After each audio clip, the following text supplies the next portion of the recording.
Assalamualaikum warahmatullahi wabarakatuh. Kembali lagi ketemu dengan Rifki Kemenak Official Channel. Salah satu rangkaian kegiatan rapat kerja jajaran Kementerian Agama se-Sumatera Barat adalah menghadirkan sang motivator yang cukup terkenal dengan program ESQ, ya, pakar ESQ Sumatera Barat, Bapak Haji Herman Nawas. Sebelum Anda menyaksikan video ini, bagi Anda yang merasakan dan mendapatkan manfaat dari video ini, silakan di subscribe channel kita dan di like serta share. Terima kasih dan selamat menyaksikan. Wassamsi wadduhaha wal qamari idza talaha wan nahari idza jalaha wal laili idza yaksaha was samai wa ma banaha wal ardi wa ma tuhaha wan nafsi wa ma sawaha falhamaha fujuraha wa taqwaha qad aflaha man zakkaha wa qad khaba man dassaha. Shadaqallahu azim. Segala puji dan syukur kita panjatkan kepada Allah. Sekali Allah, 31 kali Allah. Mula-mula dalam surah Ar-Rahman. Bismillahirrahmanirrahim. Fabi'ayyi ala'i rabbikuma tukadziban. Maka nikmat Tuhan kami yang manakah yang kamu dustakan? Tak mampu dan tak sanggup kita hitung dan menulis betapa banyak nikmat Allah Subhanahu wa taala. Allah berfirman, apabila engkau mensyukuri nikmatku akan kutambah, tetapi apabila engkau kufur akan nikmatku, sesungguhnya azabku amat pedih. Mari kita setiap saat sedang duduk, berdiri, berbaring, kita mensyukuri nikmat Allah Subhanahu wa taala. Wa amma bi ni'mati rabbika fahdits. Terhadap nikmat Tuhan hendaklah engkau sering-seringnya menyebutnya dengan bersyukur. Bersyukur itu ada 3, dalam hati, ucapan dan perbuatan. Hati, ucapan dan perbuatan harus sinergi. Mudah-mudahan kita semuanya selalu bersyukur kepada Allah Subhanahu. Salam dan salawat kita untukkan pada junjungan kita Nabi Muhammad SAW. Assalamualaikum ya Rasulullah. Assalamualaikum ya Habibullah. Allahumma salli ala Muhammad wa ala ali Muhammad. Kami umatmu ya Rasulullah. Kami rindu padamu ya Rasulullah. Kami rindu padamu ya Rasulullah. Kami rindu padamu ya Rasulullah. Yang itu besar pengorbanan dan perjuangan untuk menegakkan agama Allah, yaitu Islam, Al-Quran dan Sunnah adalah pedoman untuk seluruh manusia. Nabi Muhammad SAW dan Al-Quran adalah rahmatan lil alamin untuk seluruh umat manusia, bukan untuk orang Islam saja. Tidak ada satu patah pun dalam Al-Quran bahwa Nabi Muhammad untuk orang Islam saja, tapi untuk seluruh umat manusia. Dan juga Al-Quran rahmatan lil alamin. Sekiranya umat manusia di muka bumi ini Rasulullah menjadi sudut teladan, Al-Quran menjadi pedoman hidup yang mereka baca, mereka mengerti apa yang mereka baca, mereka memahami apa yang mereka mengerti, mereka mengamalkan apa yang mereka pahami, kemudian mereka menyampaikannya di mana saja pun, dalam situasi bagaimanapun, kepada siapapun, tanpa takut-takut, tanpa segan-segan, tanpa malu-malu, tanpa ragu-ragu. Insyaallah mereka akan bahagia dunia dan akhirat. Tapi kebanyakan manusia sekarang di muka bumi ini penuh dengan kesombongan, penuh dengan keraguan tentang kebenaran Al-Quran. Pada Allah telah berfirman dalam surat Al-Baqarah ayat 2, Bismillahirrahmanirrahim. Dzalikal kitabu la raiba fihi hudan lil muttaqin. Al-Quran itu tidak diragukan lagi kebenarannya, petunjuk bagi orang-orang yang dia tidak dendam, tidak sakit hati pada Amerika. Muhammad Ali membawa harum nama Amerika, menang tinju di dunia. Tidak ada yang mengalahkan Muhammad Ali. Sehingga harta kekayaan Muhammad Ali dibagi-bagi kepada duafa dan orang miskin. Kemarin meninggal banyak yang angkatnya, dan itu Muhammad Ali. Dia tidak dendam, walaupun dia akhirnya orang Amerika, maka kita tidak boleh sombong. Presiden Amerika yang ke-44, 45 apa warna kulitnya? Apa? Ikan dari Afrika. Maka kita tidak boleh sombong jadi orang apapun jabatannya. Biasa-biasa. Betul. Jadi kalau kita lihat ada bukan visinya, tapi semangatnya. Sekarang kita tampilkan semangat Muhammad Ali dari dosen-dosen muda yang calon doktor dalam bidang komputer dan ekonomi. Tampilkan dosen-dosen muda dari UPI YPT Tapada. Ini Muhammad Ali-nya.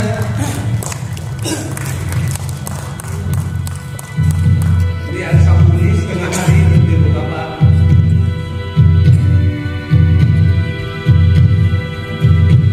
Selamat pagi. Pagi. Oke Bapak-Bapak, Ibu-Ibu, kita akan menghadirkan semangat Muhammad Ali di ruangan ini.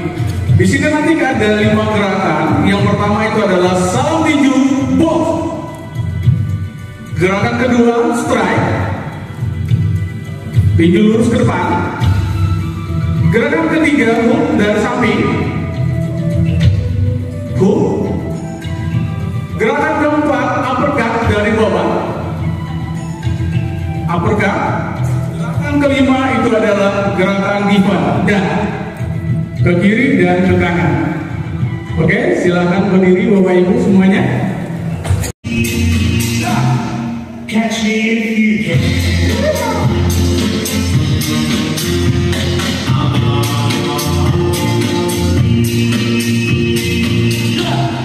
Catch me if you can.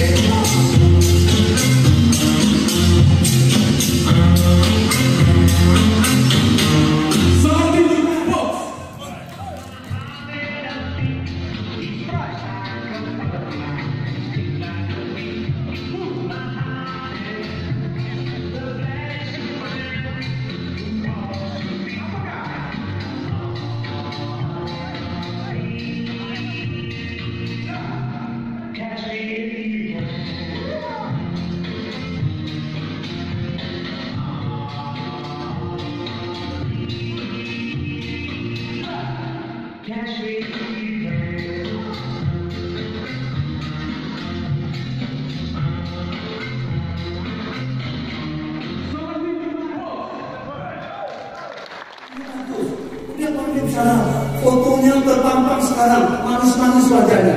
Sudah kita pilih dia tidak bukan untuk rakyat tapi untuk penonton partai dan koruptor. Betul? Itulah untuk bisa jadi diktator dan koruptor. Indonesia dinobatkan nomor 1 di Asia Tenggara untuk paling besar korupsi. Karena kita dialih-alihkan yang benar. Koruptor lah, korupsi maling.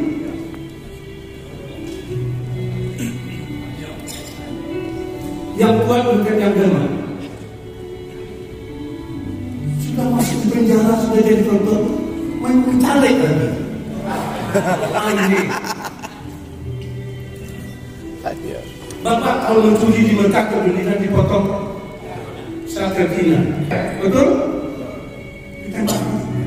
Kalau di Indonesia dipotong tangan 20 tahun menjadi 3 tahun saja. Makanya tidak akan habis-habiskan koruptor itu di Indonesia. Harus ada virus seperti ini. Makin cek, dia kerja bakal semua. Jadi efek jerah saja. Itu karakter. Bangsa ini akan maju harus mempunyai karakter. Kalau ada juga uangmu ikut anda mau ngaji haji, bayar ngaji haji, tak mau gitu.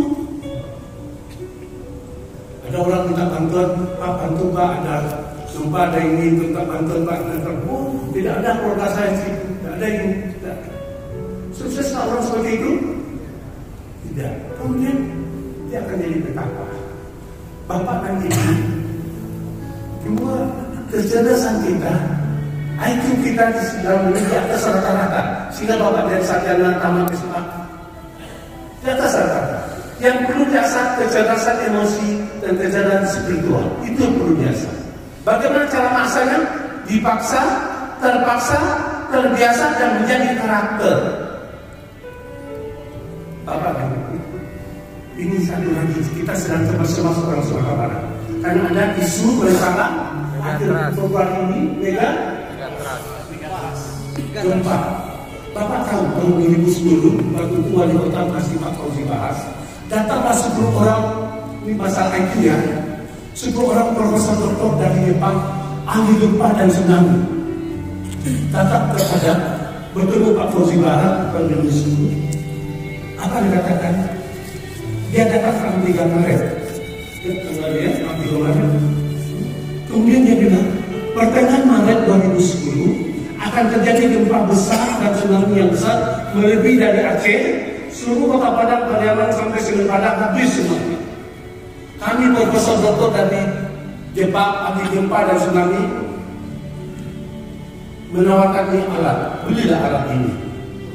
Apa kata Pak Fauzi Bahar? Hasbunallah wa ni'mal wakil. Cukup kami bersandar kepada Allah dan cukup mulai dari anak TK, SD, SMP sampai UI, asma nanti kami yang ajarkan, kami bawa kepada guru-guru. Dengan syarat ibu guru, bapak guru tidak perlu bayar, kami ajarkan santri, tapi mengadakan pagi siang. Tidak, Allah akan selamatkan. Artinya apa? Ini akhirnya secara akhirnya akan jadi gempa. 3 Maret dia ngomong, 15 Maret akan jadi gempa dan tsunami di Padang, Sumatera Barat. Ya. Apa yang terjadi? Coba lihat dari mata hati Bapak. Coba lihat apa yang terjadi di negara mata hati hati. Coba lihat.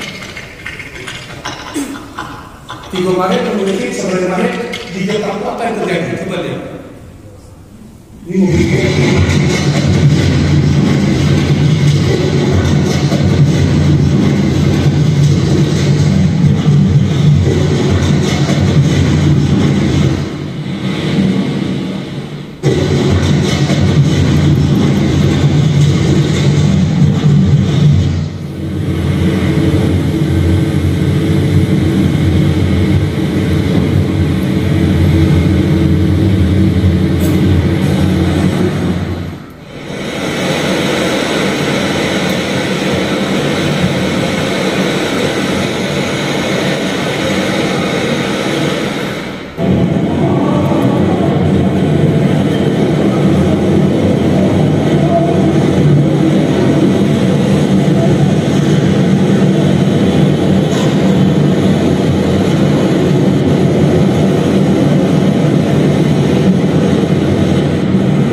terbukti bahwa itu bukan sekarang, aman bukan sekarang. Nyatanya hancur. Akibat ini 15 tahun ke depan ekonomi Jepang. Dari anak SD, SMP, sekarang mungkin kita orang sukses meningkatnya bunuh diri di Jepang sekarang. Apa yang dia miliki? Apa yang dia miliki? Jepang sangat jujur. Ketika kami pergi ke Jepang, seminar internasional di Jepang, sangat jujur, sangat amat, sangat baik. La ilaha illallah. Siapakah yang menciptakan gempa bumi dan tsunami itu? Katakan, siapakah yang menciptakan gempa bumi dan tsunami itu? Katakan, siapa? Allah. Bukan manusia. Nah, kita. Adakah gempa di bangkit dulu? Tidak, tiba-tiba aja tsunami. Sama dengan kematian kita. Siapa yang menyambut diri saya, bapak dan ibu besok pagi masih hidup? Tidak seperti itu. Semua ini peristiwa ini ditulis dalam Al-Quran. Al-Quran itu dah benar. Bagaimana Allah menghancurkan kaum Ad dan kaum Samud, semua tertulis dalam Al-Quran. Bagaimana peristiwa di Aceh, hari Ahad, ketika matahari sebenarnya, ketika itu 25 Desember, jam 8 malam sampai jam 2 pagi. Bapak-bapak yang pakai sabuk haji, ibu yang pakai jubah, itu merayakan hari Natal berhari dia. Ketika itu berapa jam setelah itu perjakakan Bapak Yesus. Maka dalam Al-Quran itu adalah benar. Yang malah takut ini itu mengopi. Tidak ada seorang pun manusia yang tahu kapan terjadi kepada suami. Tidak ada seorang pun manusia yang tahu kapan terjadi kematian kita. Kalau kita ungkap kapan itu mau meninggal, kita di Mekah aja, kita sujud-sujud aja di depan Ka'bah. Tapi tidak seperti itu. Yang pernah sakiti, yang pernah berminta itu apapun. Kita rindu dengan ibu dan ayah kita. Kita rindu bukan dengan jilbabnya, kita rindu bukan dengan bajunya, kita rindu dengan kasih sayang Allah. Bapak dan Ibu, barangkali tayang ini bisa akan berinspirasi kita. Ini tayang di depan ini bisa berinspirasi buat kita. Ada bapak-bapak yang takut karena sayang seorang ibu pada anak.